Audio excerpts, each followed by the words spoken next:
Well, ladies and gentlemen, we are now in our plenary session 9 of Coexisting with the Dragon, India's Security and Economic Conundrum.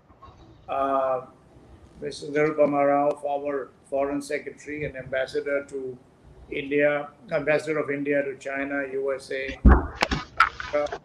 Mr. Claude, Smadja, the former Managing Director of World Economic Forum and Chairman, Smadja Strategic Advisory, Mr. Harry Broadman, Partner and Practice Chair, Berkeley Research Group LLC, and Johns Hopkins University Faculty, Pranjal, Sharma, Economic Analyst, Advisor, and Writer. We have had a couple of sessions already, as the delegates would know, on geopolitics, and therefore continuing with this theme, in this session we will discuss India's relations and ways to resolve economic and security issues between these two countries. We are privileged and honored to have a very high-powered panel with us, which is international, as indeed this technology is now providing. Nirupama ji, it is good to see you after a long time, and many thanks for joining us. Thank you. It will be very valuable to hear your perspective on the prevailing issues confronting India and China. And you were extensively involved in repairing, if I may say, India's relations with China during an earlier Rajiv Gandhi era. And you have been a China specialist in our Ministry of External Affairs. So it's great to have you, and we look forward to hearing you. Claude, it's always a pleasure to have you, and many thanks once again for joining us at AIMA's National Management Convention. You have been one of the architects in globalization for the past 3 decades, and you have been close and know both India and China.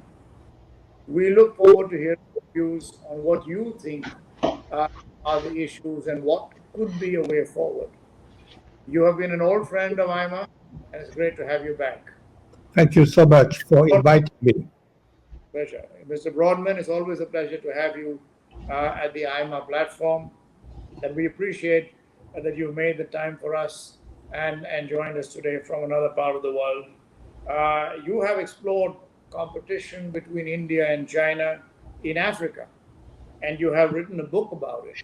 And many thanks once again for joining us today. And Pranjal, it's always great to have you at AIMA. You have been with us on several occasions, and thank you for agreeing to moderate this session. Well, ladies and gentlemen, while India has friends around the world, it's having an issue, if I may say, in its neighborhood.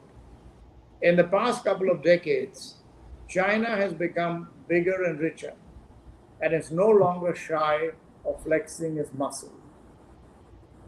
While a stronger and aspirational India does not want to accept China's hegemony, it must realize what its own strengths and weaknesses are.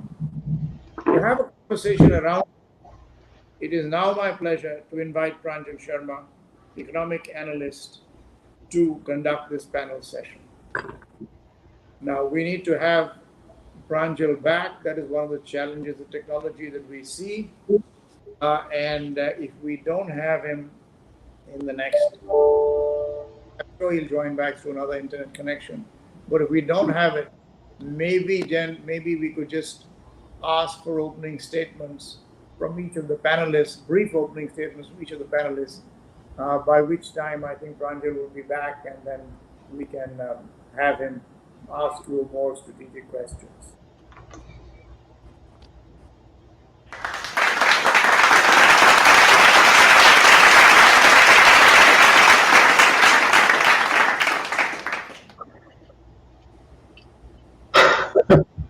Pranjal, all over to you now.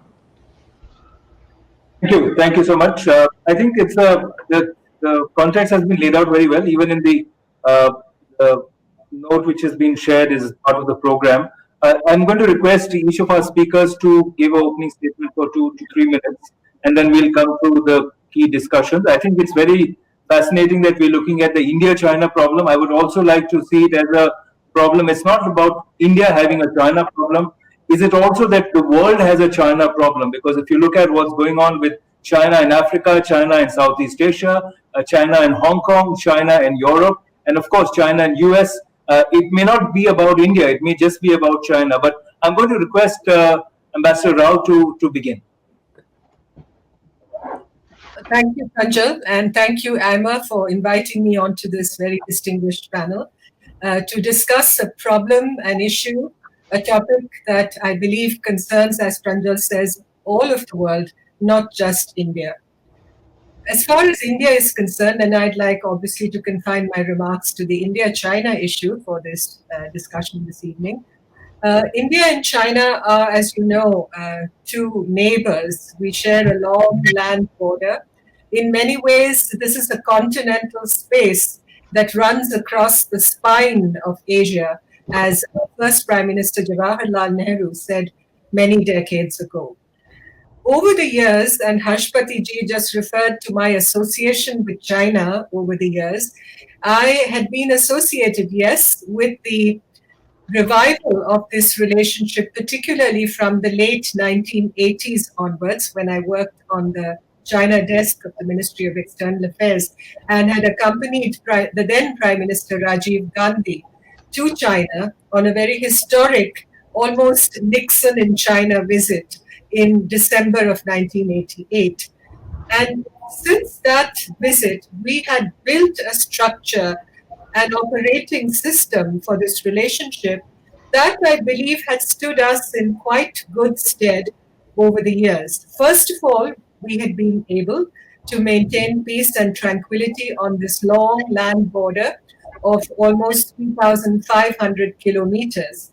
Not a single shot had been fired on that border, and there had been no violent incident. In fact, since the mid-1970s, and all that was, in a sense, terminated with the Galwan incident of June 15th this year. We had also, in this operating system, decided, the two countries, that despite the lack of resolution of the boundary problem between our two countries, we would still nonetheless go ahead and build a structure of relations that would focus on trade and economic interaction, leadership level summits, military to military relations, people to people ties, educational interaction, tourism, just to name a few of the sectors which had, in a sense, opened up from 1988 onwards. So this was a very different neighbor-to-neighbor relationship from the relationship that we have, as you know, with our Western neighbor, which is Pakistan, where stalemate has followed stalemate, and at the moment everything is back in the ice age, as it were, as far as India-Pakistan relationship is concerned.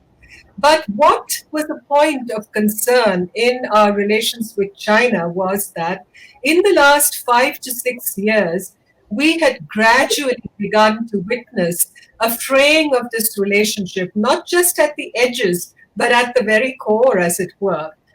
We had a growing China-Pakistan relationship, understanding, harmonization in almost every sphere that was, yes, of concern to India, particularly because, for instance, with the launch of the Chinese Belt and Road Initiative, one of the flagship projects in BRI was the China-Pakistan Economic Corridor, which essentially ran through territory in Pakistan-occupied Kashmir, which is claimed by India. And that was really a thorn in the flesh as far as our bilateral relations with China were concerned. And as you know, India was the first country, in fact, to state its opposition to the BRI. We didn't participate in any of the BRI forums that China hosted from the beginning. And in a sense, we became a catalyst when once the whole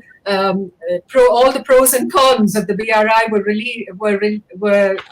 revealed, and the cons certainly outweighed the pros for most of the world. I think India's position was much better understood as far as the rest of Asia and the rest of the global stage was concerned. Apart from that, along the border that we shared, along the line of actual control that we and China share, we had seen increasing indications and evidence of heightened Chinese activity along the line of actual control, the LAC, as we define it. Lots of pockets where the Chinese had ingressed, and Galwan was essentially a paradigm, an example of that kind of activity. But across what we call the Indo-Pacific, and with the growth of closer relations between India and the United States, and much better understanding of China's rise, not just between us and the US, but with Japan, with countries like Australia, and even with some members of ASEAN. I think the extent and the proportions and the ramifications of China's rise, I think, came to be much better understood, and also a cause for concern across most of the region. I'm not saying that what has happened at Galwan and what is currently happening in terms of tensions along the border with China, as far as India is concerned, would spell the death of engagement between India and China. But what I'd like to say is, even if it does not spell the death of engagement, we would like to resolve these problems peacefully and through negotiation. But public opinion in India has turned against China. There has been an erosion of trust between the two countries. And all in all, I believe that a lot of what we have defined as far as this relationship is concerned has to be restructured, has to be reconceptualized. And the future seems, I'm sad to say, quite uncertain. I'll stop here and let the other speakers take on. Thank you. Thank you, Ambassador Rao. I think erosion of trust is the key defining phrase. There was the optimism at some point that two Asian giants can rise peacefully in a coexistence and have coexistence which does not hurt the other. China's rise in a peaceful way as a global economic power is much lauded. But the question then is, what do you do with that power and how do you wield that power? I'm coming now to Claude for his opening remarks and set the context from his perspective sitting in Europe. Thank you, Pranjal. Let me try to make 3 points as opening remarks. Number one, China will not renounce its relationship with Pakistan, which is a strategic relationship, and it will not renounce the Belt and Road Initiative, which is also a strategic signature initiative of President Xi Jinping. On the other side, India will not renounce its belonging to the Quad, and it will not renounce seeking closer ties with the US. It means that what has been tried before, which is to separate the policy and security issues from the trade, economic, business relationship, is today more crucial than ever. And of course, the Galwan incident and all these elements have created a very emotional situation in India. But foreign policy cannot be dictated just by emotional reactions. I think the first priority should be to de-escalate the emotions and get back to the effort to separate politics from trade, economic, business relationship.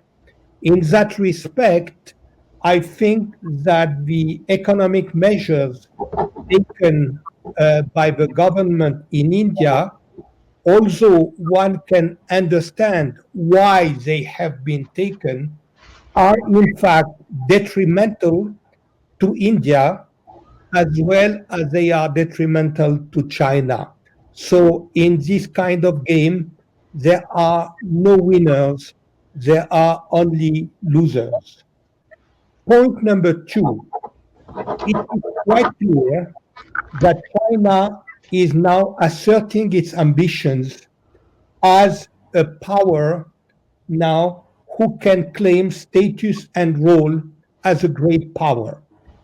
President Xi Jinping made it very clear in 2017 when he said, China has stood up, grown rich, and become strong, and is moving toward center stage. The buzz phrase sentence that you hear in China is China's objective to get very close to center stage.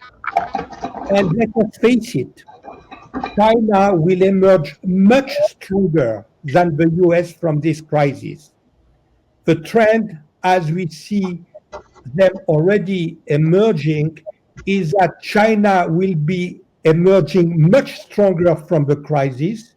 The US will emerge much weaker than from the crisis, and Europe will emerge even more weaker than the US from the crisis. So we need to take account realities, and these are the realities.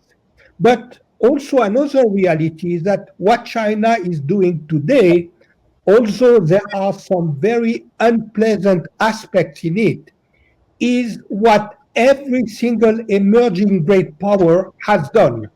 Look at the history and look at the rise of the British Empire and look at the behavior of the US over the last 75 years, where the US has been asserting its will on the rest of the world, using trade sanctions, using military action whenever it saw fit. This is the reality of great power, and please forgive me, but I am an old realpolitik hand. So in this condition, the crisis has highlighted even more a very painful situation, which is the economic gap which has widened between China and India. In 1993, the per capita income in India and China was almost equal the same, about $380 per capita.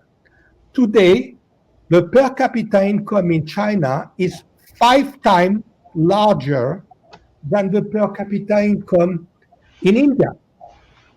China's military power is much greater than India's military power.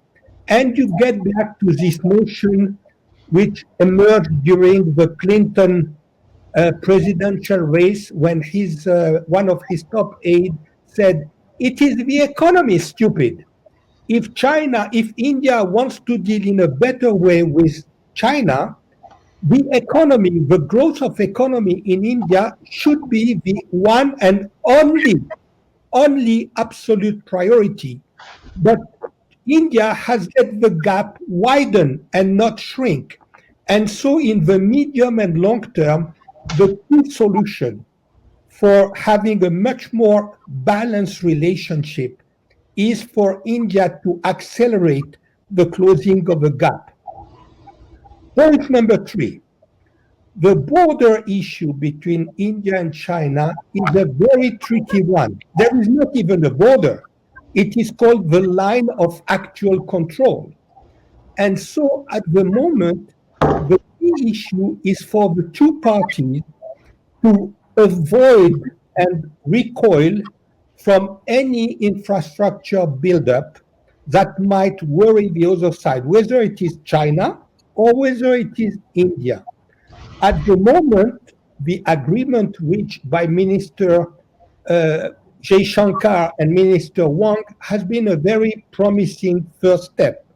The key issue is how do you move ahead and build up on this first step so that you create really a freeze in the present situation so that this line of control issue, line of act, becomes something that can be put on the back burner until the situation between the two countries improve, and then discussions, negotiation, whatever, can try to start on a situation which is a little bit more cleared from emotional reactions.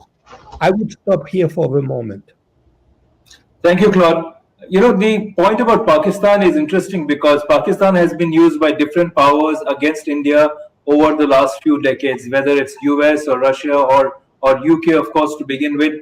Pakistan has always been a tool in the hands of those who don't want, who have a problem with India. So I would say that China is just following in the footsteps of other economic powers, and that's again the fascinating piece, referring to what I said earlier. When you rise and you are an economic global power, what do you do with that power? Do you use it wisely, or do you use it to again repeat the mistakes of earlier colonial powers? And it appears to a lot of people that China is trying to be the new economic global power across the country, simply because it does not believe in an equal relationship. And from all perspectives, what you can see, either there are two types of relationships it enjoys.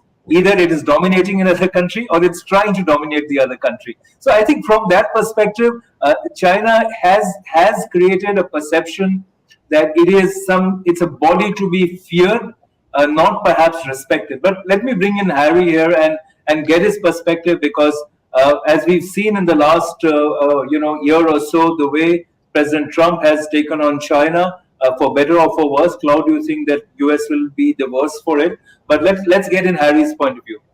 Thank you very much. I want to make 4 points that really focus on the economic and business, the competition, if you will, between India and China. And I liken the race between them as the race between the tortoise and the hare.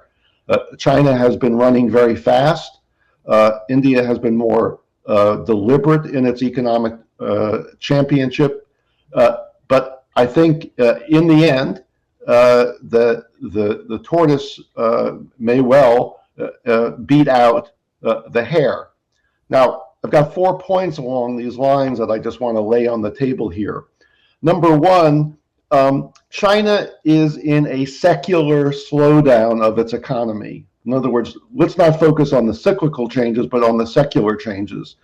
Its GDP growth has begun to decline over the last 10 years, and that's for a very particular reason. It's not because China is a mature economy and is getting old in terms of how long it's been an economic power. It's slowing down secularly because the Communist Party is continuing to strangle competition within the economy with the domination of state-owned enterprises and the nexus between the state-owned enterprises and the state-owned banks, where frankly the banks pretend to lend money to the state-owned enterprises and the state-owned enterprises pretend to pay it back. And if you look at the non-performing loans on the bank's balance sheets, the numbers speak for themselves. Now, India has been highly variable in its growth rate, but it has begun to show, I think, with proper policies, that it can actually grow quite fast. Certainly in this decade, that record is clear. I think the challenge for India in its race with respect to China is to continue to open up the economy, let markets dictate prices, but at the same time making sure that there's infrastructure built and making sure that the remaining poverty in India is alleviated with proper policies. One area, second point, is the competition that takes place worldwide between Chinese enterprises and Indian enterprises. And I've done a lot of work on this matter. What you see is the state-owned enterprises in China, do a very good job in terms of outcompeting other firms, but they do so because they're heavily subsidized, as I mentioned before, not just because of loans, but outright subsidies from the government. In the end, while it has been paying off for the Chinese in the short term, in the end, I think Indian firms, which tend to be more privately oriented, less government intrusion in terms of ownership, will outcompete China. But as I say, going back to this tortoise and the hare analogy, India has got to continue to be steady in terms of allowing its enterprises overseas to outcompete China. And it has been doing so when you look at the data, whether it's in the United States, whether it's in Europe, and whether it's in Africa and Latin America. The third point I want to make is The sign of a healthy economy and a rapidly growing economy for the long run is how much foreign investors want to invest in the economies. And the numbers are quite striking when you compare the amount of foreign direct investment that has been going into China per GDP and the amount of foreign direct investment that has been going in India per GDP. If you go back to the 1990s, the FDI to GDP ratio for China was about 6%. It has been on a downward trend ever since, and last year, in 2019, that number was 1.1%. That's telling you how investors think about China. And it's telling you also about the policy framework that China has in place to attract foreign direct investment. The new foreign investment law in China, which took about 5 years to revise, is way below world-class standards in terms of treating foreign investors in a like-minded way as it does domestic investors. So there's a lot of policy and legal aspects to China's decline in the foreign direct investment to GDP ratio. With respect to India, it has started from a much lower ratio in the early 1990s, roughly less than 1%.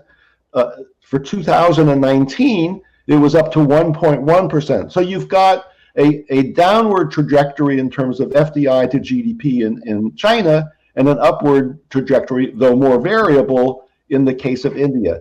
That is an extraordinarily important point, I think, when we're looking at comparing India and China and what the policymakers in India need to focus on in terms of opening up the economy to foreign direct investment.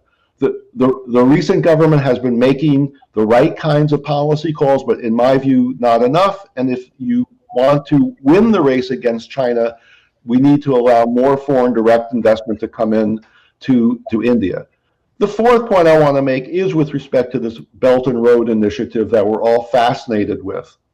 Now, it's a very clever experiment, maybe even a plan on the part of the Chinese, but at its root, it is not an altruistic objective that China is following. The problem is, as I noted in my point number one, is because there are state-owned enterprises that dominate the economy of China, there's excess capacity.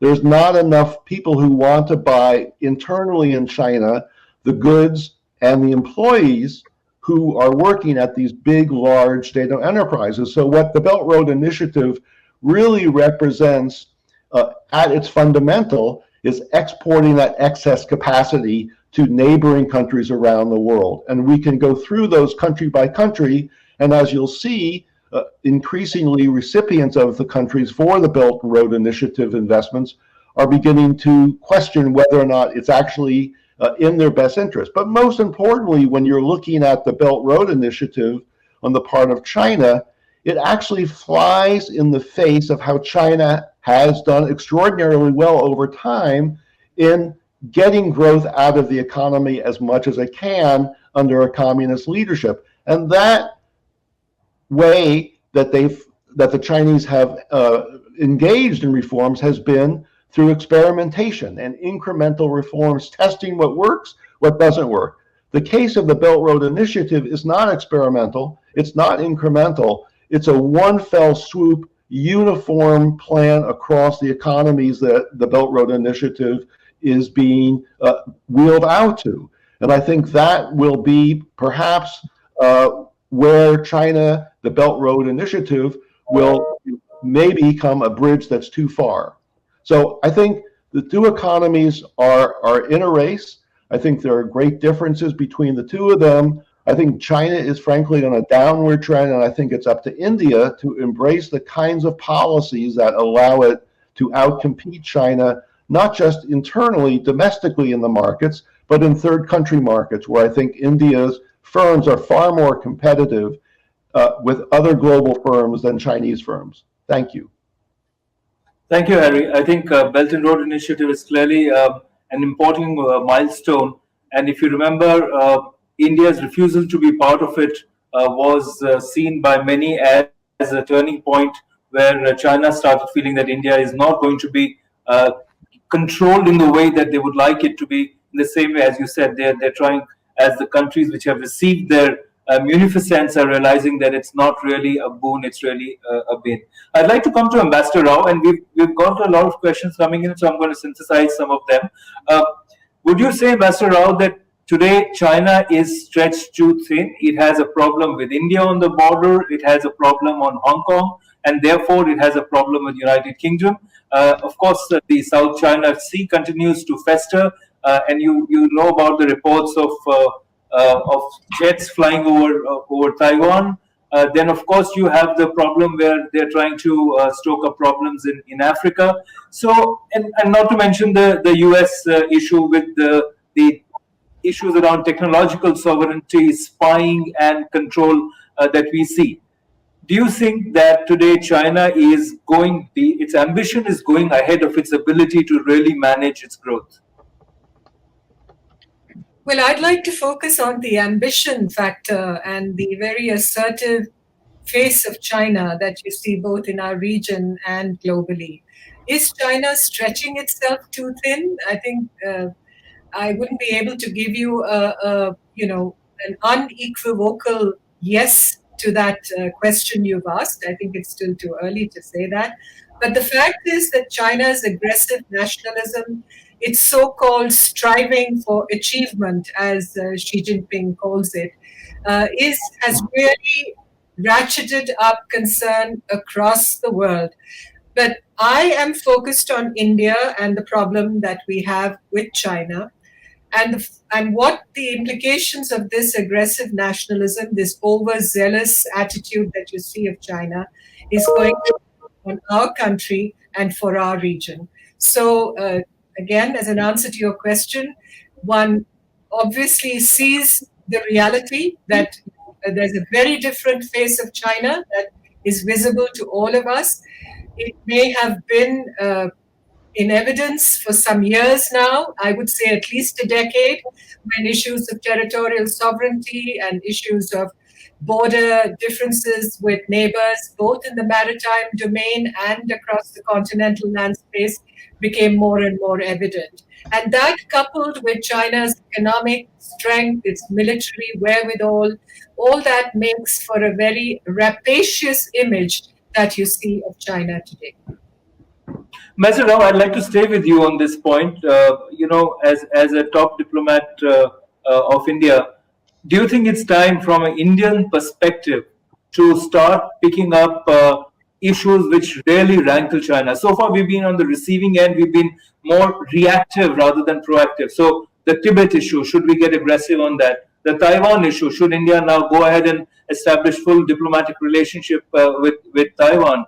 I think we've done some good work in Sri Lanka and Maldives. It's not really over yet. But if you look at what's going on in South China Sea, should India now go on the front foot? Should it now become more aggressive and say that, well, we can play the same game of being extra assertive on issues that bother them, because they've been very assertive on issues that bother us? Look, I think we need to focus on how we must build equilibrium in order to handle the threat from China. In my view, diplomatically, it's not a question of ticking boxes like Tibet or Taiwan or Hong Kong or South China Sea.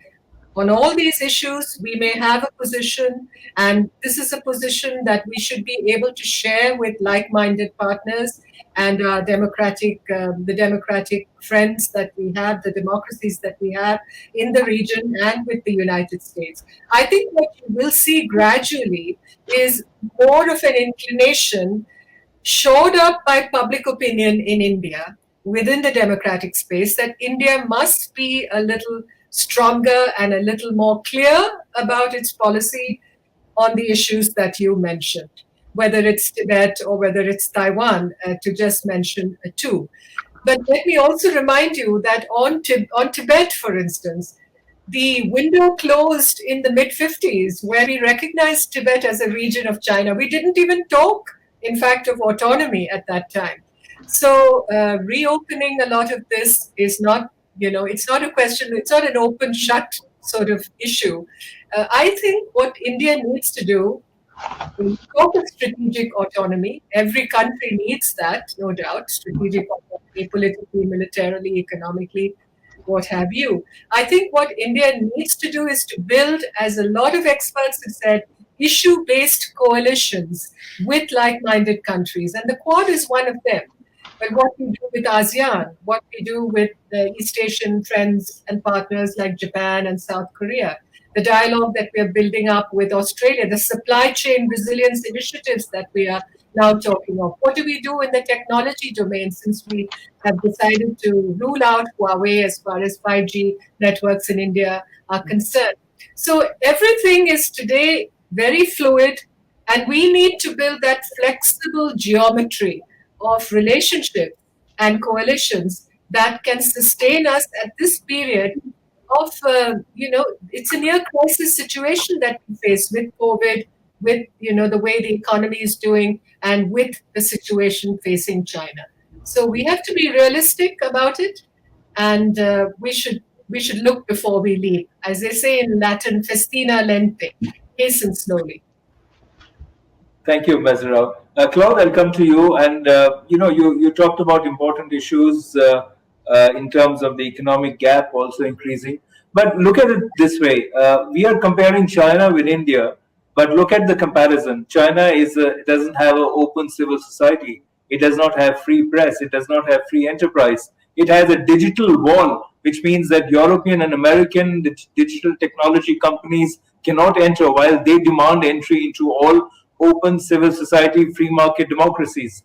At the same time, there are people in Europe and US who still feel that it's okay to do business with China because if there's profit, it's perfectly fine. Every other problem is excused. Every other mistake is excused. We are not even getting into issues of human rights, which we see coming out of China. Isn't it time then for countries which are open free market democracies to stand up and work together and ensure and establish the fact that that is the right path ahead, rather than saying that the China model is better than the India model? I don't think it is a question of saying one model is better than the other model. The Chinese have their own model. We have our own model. The Chinese don't pretend to change our model. They have their own model. What we should be looking for in terms of economic, business, investment policy is more reciprocity, which is getting more, I would say, punctilious when dealing with China, to insist and take measures when needed to have reciprocity. But whether it is a closed or open society, I consider that this is their business. It is not our business. Because after all, when we deal with Saudi Arabia, when we deal with regimes which have a dismal human rights record, we are not looking too much at the way they run their country. So I think we should stop with this notion that our role is, or our mission is to spread democracy all over the world. This is one point which is very important. The second point, which is very important, is whether we like it or not, the market for many key elements is in China. Harry was mentioning foreign investment. In 2019, foreign investment in China was $136 billion. In India, it was $51 billion. 80% of American companies surveyed by the American Chamber of Commerce, 80% of them have, and this is an anonymous survey, have explained that they have no plans whatsoever to move from China. And the 20% who have plans to move entirely or in part from China, where do they want to go? They want to go to Vietnam, which is the same kind of regimes as China. They want to go to Indonesia, to Mexico, and only 6% want to relocate in the US. So I think these are elements we should be dealing with and not wishful thinking.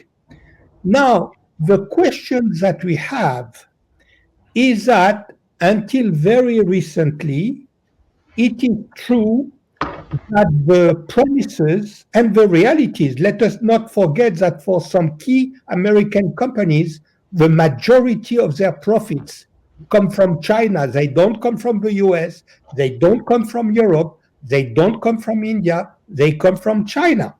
So we need today to have a situation where, to some extent, we find ways to create more reciprocity. A key point in that respect is that WTO has become completely obsolete.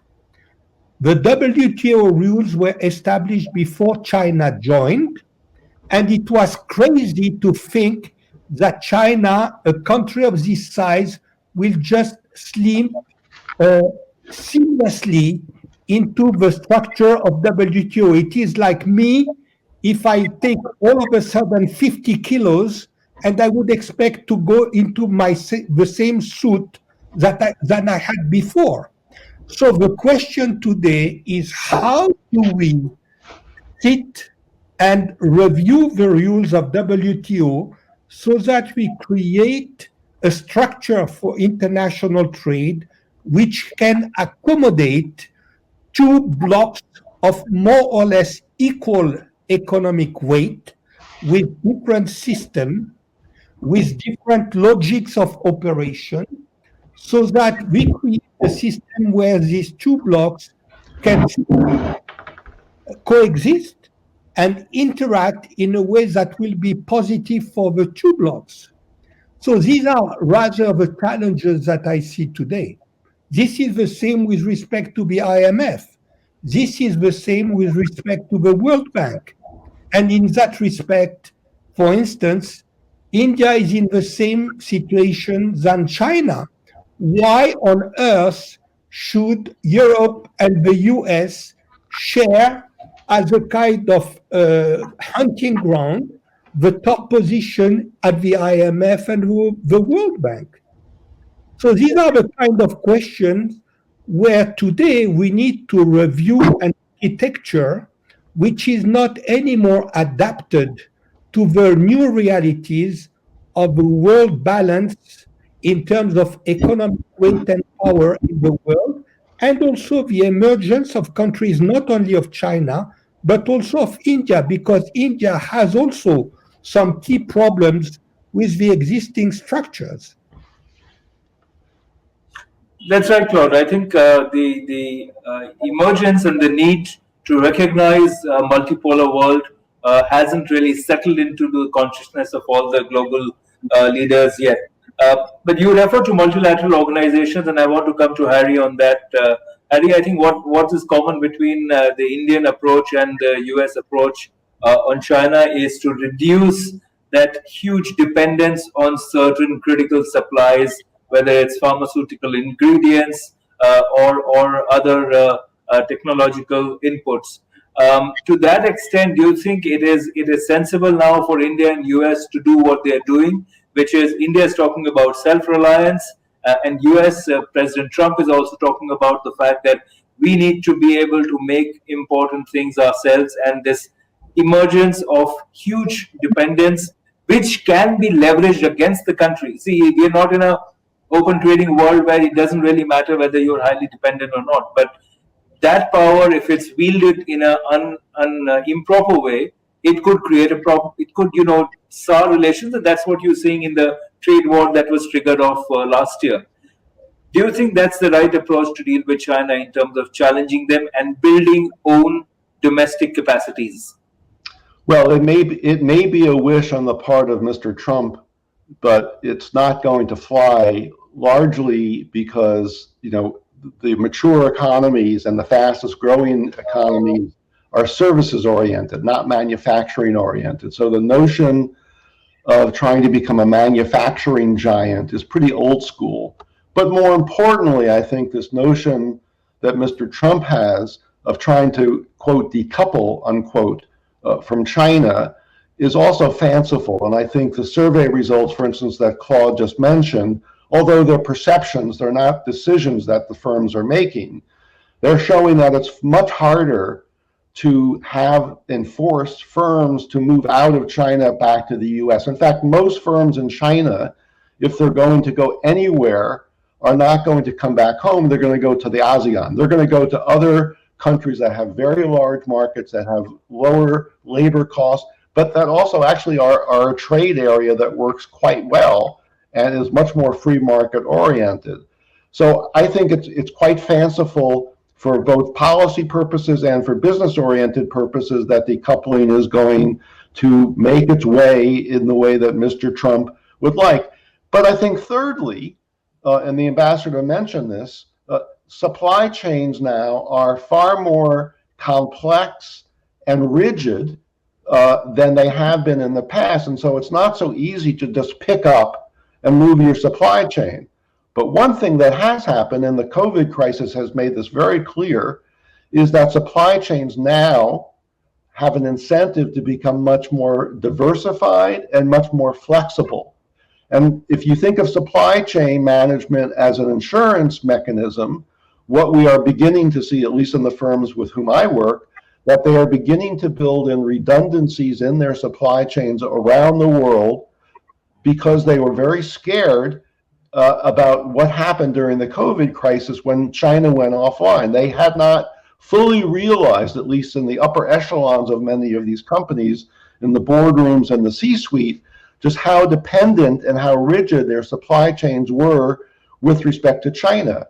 And so what you're beginning to see is searching for other and creating other capacities overseas to feed their supply chains. But the notion that the supply chains are now going to pick up and move to the United States, I think is just not commercially reasonable. But the fifth point I would make is that what's happening with respect to supply chains, which also undercuts this decoupling notion, is supply chains, the logistics behind them are become digitalized. And this is making for much more flexible supply chains. It's making them much more economic. That means that there's going to be less labor involved. Many of the most modern supply chains today have relatively few humans involved in terms of loading ships and unloading ships and the like. In fact, it's the last mile of the supply chains where we are seeing great human interaction. Now, maybe over time that will change if we see drones delivering the last mile. But I think the notion that we can just pull out of China and move someplace else, and in particular, if Mr. Trump's wishes are to become true, back to the U.S., I think is really quite fanciful. And then the last point I would just make, and I really do want to respond to what Claude said about the WTO.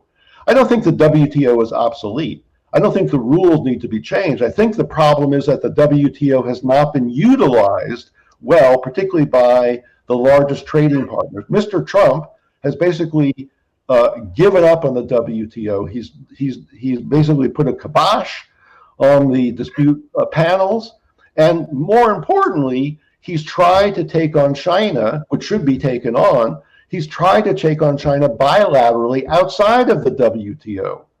And that's the problem, because many trading partners have a beef, pardon the pun, with China and its trading rules, but they have yet to bring a case before the WTO, and the United States has thwarted this issue, bring a case before the WTO that China is in broad violation of its 2001 accession agreement. It has not put in place the reforms under that agreement that it promised to do. Meanwhile, the WTO parties, particularly the biggest trading partners, have not been willing to take on China. And they're not willing to take on China for a whole set of reasons because their businesses don't want them to. But this is what separates, if you pardon the pun, the men from the boys. That if the WTO is to be used, I don't think it needs to be changed, it just needs to be used. That's how we deal with China. And that's how we put in more flexibility and resiliency in supply chains and get growth going in the world economy again following the pandemic. Right, thanks, Harry. I'll just stay on this point on supply chain because that's a critical point you made earlier. In January, in the pre-COVID era, I would say, I was at a session and spoke with, which had Commerce Secretary Wilbur Ross and a couple of global leaders of logistics companies. And even then, owing to sustainability issues and SDG goals, the conversation was about how there's going to be intra-region supply chains and trade. So rather than taking something from China to South America and vice versa, you would be within South America or within Asia or within the Americas. And that was the conversation coming along because they said that there is a need, even if we don't look at geopolitical issues from a sustainability point of view, to reduce the carbon footprint by being closer to the making sure that the products where they're made and where they're sold are as close to each other as possible. So would you say that COVID will accelerate that? And this the US-China, India-China issue will accelerate it? Absolutely. The evidence is already in that there's greater diversification in supply chain management. It may not be necessarily one region over another, but the notion of having greater agility in supply chains is definitely here to stay. And COVID has accelerated that, first and foremost, because of the economic recession that is put in place. People are getting very concerned about it. But as I say, the social distancing rules that come about from the COVID pandemic mean that there has to be more socially distanced in the workplace. But that is only accelerating digitalization of supply chains. But I do think that it's really important to understand, which I think a lot of C-suites and boards around the world did not fully appreciate, lower level management did. But supply chains today, it's not just a question of producing a product to China and then coming to the United States. Supply chains are tiered. So when you see a product coming into India or coming into the United States that's labeled made in China, absolutely what is going on is a lot of these products, a certain component may well have been made in China, but then it's shipped to Thailand where another component is bolted on. And then maybe it's shipped to Brazil where a third component is bolted on. And then it comes to India, or then it comes to the United States. So the notion that supply chains are these sort of bilateral linear relationships is just not true. That's not the way the world is working. So I think the name of the game that has been underway now for the last several months and will continue, because people got very spooked about the over-reliance on one locale, China, is to diversify those supply chains. Pranjal, can I make 2 points very quickly? Absolutely. So there are 2 minutes left. So Claude, I'd like to give you 1 minute and then Ambassador Rao 1 minute.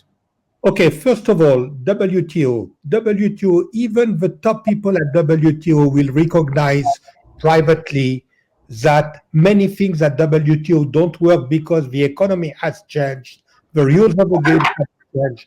So it is not just a question of not using WTO. The second point, so it needs complete review of what it is and the way it operates. Point number 2, in this diversification, and I'm in full agreement with Harry, in this diversification, India has a card to play. India has a very important card to play. Yep. But to be able to play that card successfully, it means 2 things. Accelerating the effort on infrastructure building, yep, on one hand, and accelerating the effort to broaden the industrial base of a country. Because again, supply chain is not 1 or 2 elements, it is relationship, it is components upstream and downstreams, it is a number of things, and India needs to put its effort in building that so that it becomes a real important player in that. Thank you, Claude. And the closing remarks by you, Ambassador Rao, that do you think economic strength is really the way out for India to take on China? You're on mute, ma'am. Definitely, Pranjal, economic strength holds the key to a strong, resilient, prosperous future for India, not just vis-a-vis China. Everything shouldn't be just seen as that problem, the problem that we see with China. It's a question of our building strength when we look to the future, our becoming a power on the global stage. We always talk of becoming a leading power. We have all the potential for that. Maybe this is a wake-up call for us to look at how ease of doing business in India should be improved, how we can introduce better, deeper structural reforms as far as the economy is concerned, how we can integrate ourselves more closely with the rest of the world, while at the same time building what the Prime Minister calls self-reliance. You know, there are so many things that we need to do on the economic and trade front after what has happened and is happening with China. But let's also remember that even as China grows in strength, it doesn't have that kind of discourse power, let's say, that the United States has. The United States has much more than that. But even India, I believe, has a great deal of discourse power in the world as the world's largest democracy. For all the responsibility, the sense of responsibility that it conveys when it comes to managing and dealing with global problems, which I believe China does not bring to the table as yet. So, you know, the balance, you look at you know, what we have to do, and on the other hand, what we have already done, which places us in a better position vis-a-vis China. So let's take heart from that also. I think we need to move forward with a much greater sense of self-confidence. Nothing is lost. We need to continue our dialogue with China to de-escalate and disengage and create an atmosphere of more peace and tranquility in the border areas, while at the same time understanding that this is an inflection point for us in our present history. And let's look at that from that point of view in a very clinical, very objective, very realistic way. Thank you, Ambassador Rao. That's a wonderful summary. I'll just add that the crisis of China and COVID is going to impact India deeply for many decades to come. And hopefully the impact will be a positive and a constructive change. Thank you very much to all of you for joining us from 3 different continents. And now I'd like to hand it back over to Rekha at AIMA. Thank you. Thank you very much. Thank you.